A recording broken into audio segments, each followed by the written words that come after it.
భక్తి ప్రేక్షకులకు నమస్కారం. తామర పువ్వులను ఎంతో పవిత్రంగా భావిస్తారు. ముఖ్యంగా తామర పువ్వులను లక్ష్మీ పూజలో ఎక్కువగా ఉపయోగిస్తూ ఉంటారు.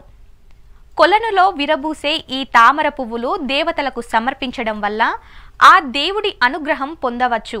తామర పువ్వులను పూజలో మాత్రమే కాకుండా అందం, ఆరోగ్య సమస్యలకు కూడా ఎంతో ఉపయోగపడుతున్నాయి.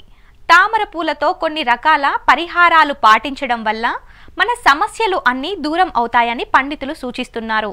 మన జీవితంలో ఎదుర్కొనే సమస్యలను దూరం చేయడానికి తామర పువ్వులతో ఎటువంటి పరిహారాలు పాటించాలో ఇప్పుడు తెలుసుకుందాం. సంతానం. ప్రస్తుత కాలంలో ఎంతో మంది దంపతులు పిల్లల్ని కనటానికి అధిక మొత్తంలో డబ్బు ఖర్చు చేస్తూ ఉంటారు.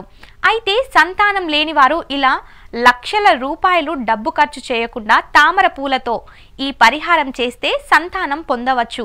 సంతానం లేనివారు ఏకాదశి రోజున కృష్ణుడికి 2 తామర పూలను సమర్పించడం వల్ల సంతాన ప్రాప్తి కలుగుతుంది. సంపద పెరగాలంటే లక్ష్మీదేవిని సంపదకు చిహ్నంగా భావిస్తారు.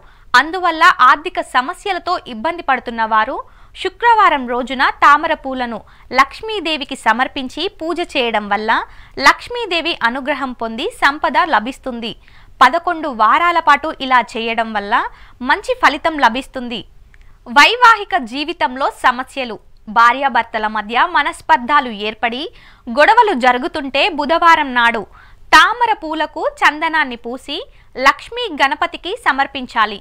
ఇలా 11 వారాల పాటు తామర పూలు సమర్పించి పూజించటం వల్ల భార్యాభర్తల మధ్య మనస్పర్ధాలు దూరమై సంతోషంగా జీవిస్తారు.